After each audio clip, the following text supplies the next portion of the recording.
Before I begin today's video, I will be linking reliable, researched, and accurate videos and resources on the cases mentioned in today's video, to include videos by the Casual Criminalist, whom I respect for their well-researched and sensitively made works. In their words, their show is CSI, not Saw.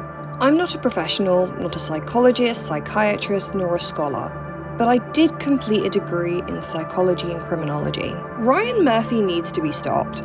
Post-Glee and American Horror Story success, the American producer decided to dip his toes into the creation of biographical true crime drama, much to the detriment of us all. The Monster series comprises of retelling the lives and crimes of Jeffrey Dahmer, Erik and Lyle Menendez, and most recently Ed Gein. Truth be told, in reality, Murphy created fanciful, salacious pieces that take so many liberties one could almost consider massive portions of each to be fiction. They deify the perpetrators and gleefully stamp on the dignity and respect of the victims and their families, all while telling us that this was an important aspect of the presentation of these cases.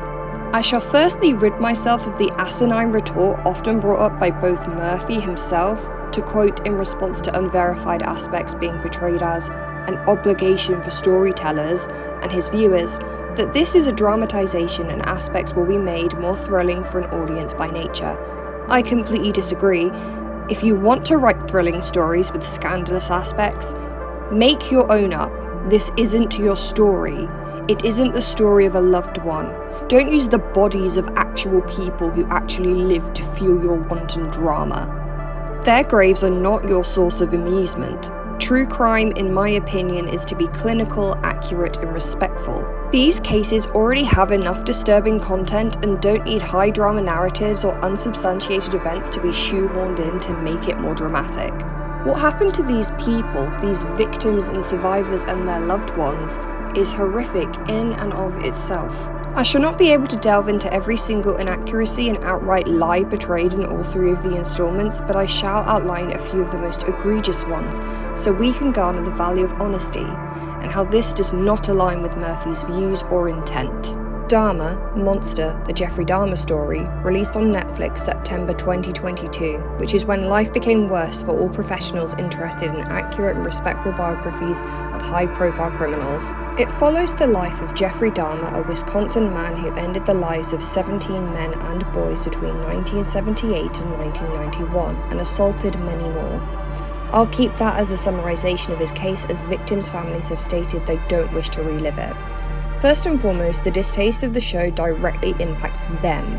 Erik Perry is a relative of Errol Lindsay, a 19-year-old man killed by Dahmer in 1991. He created a Twitter thread commenting on the existence of the series. Within, he stated, "Most importantly, if you're going to create something that uses real-world people and experiences, you should at minimum contact those out of respect."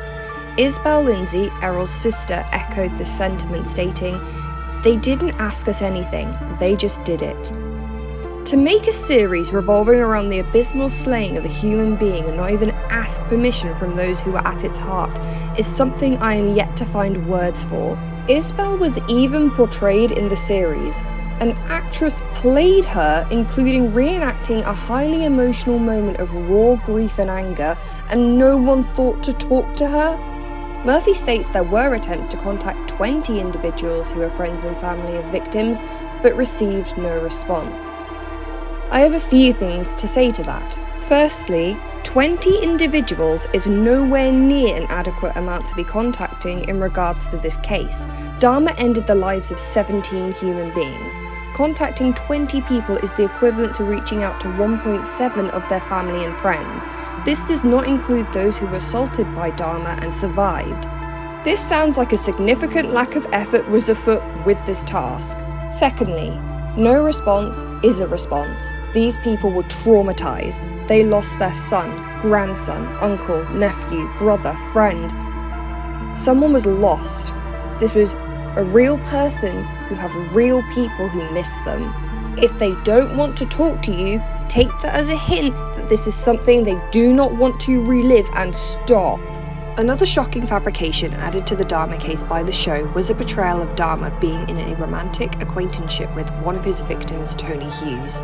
The real Dahmer claimed he had met Tony prior to the night he took him back to his home and ended Tony's life. This series of events is hotly debated.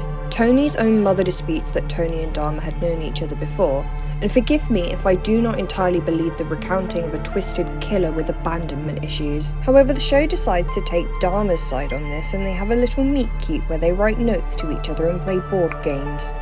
It's fan fiction.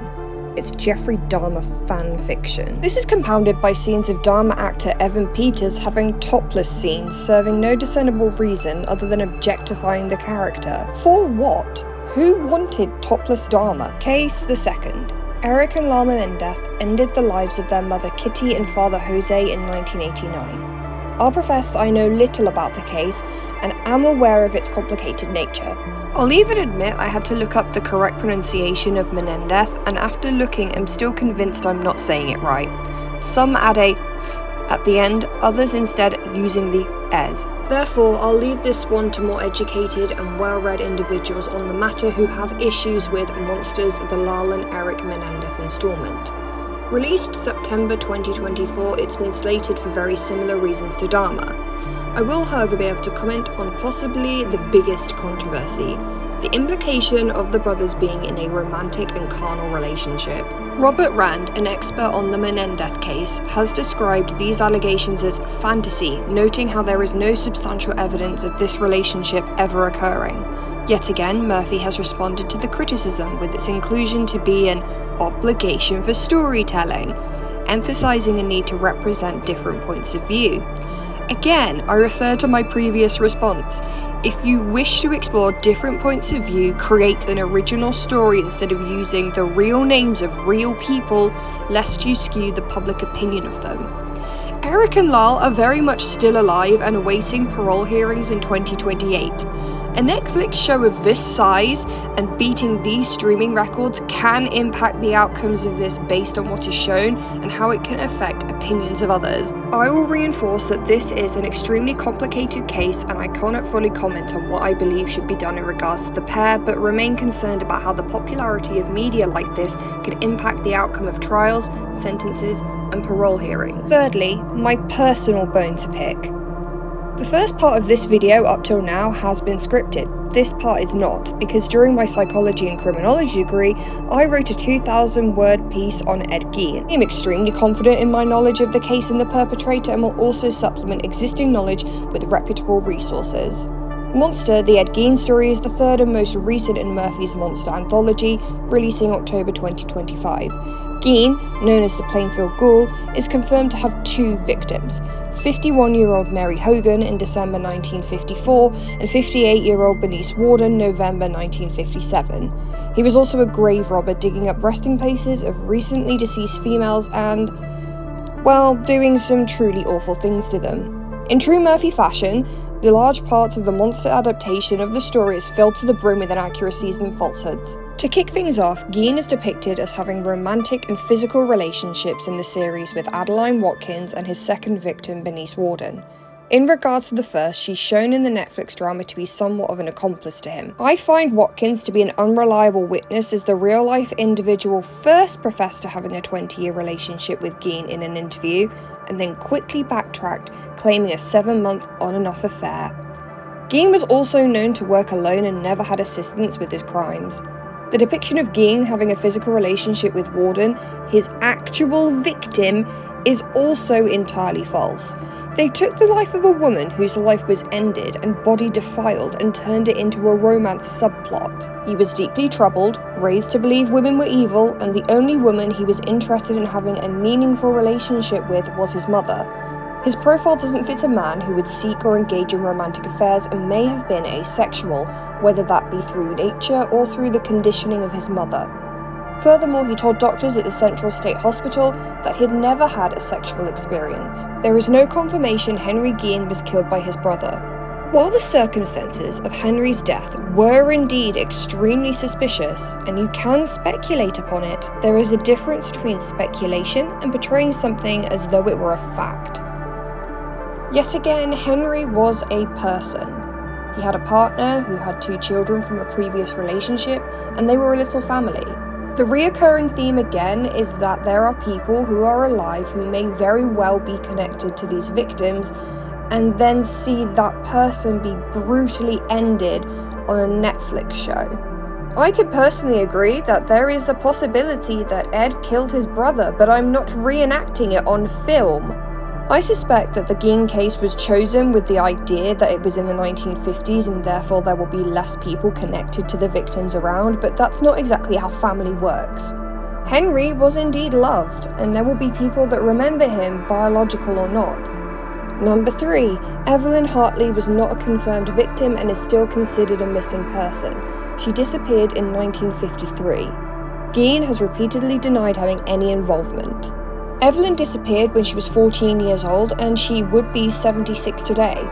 She very well, again, could still be alive, no matter how unlikely that may be. So let me ask this. If we are in fact having an obligation for storytelling and telling all possibilities and sides, why was a 25-year-old woman cast as a 14-year-old?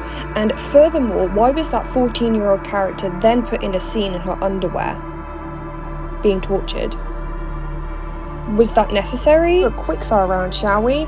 He didn't use a chainsaw, his only confirmed weapon was a gun, he didn't torture his victims, there's no evidence of a sexual motive, see above asexual theory, he did not help catch Ted Bundy, he never did end the lives of any men, there's no proof for that. Yes, he did babysit for children, but never took them to his home. But why is this a problem? Why are unsubstantiated claims and different points of view a problem when approaching true crime stories? I'll explain. First, it's disrespectful. It's disrespectful to the victims and their families and their loved ones. Sometimes blatant lies and unsubstantiated claims are being shown as fact on a TV series which informs the public opinion of a case. And it being conducted in such a graphic manner is re-traumatizing for those surviving the case.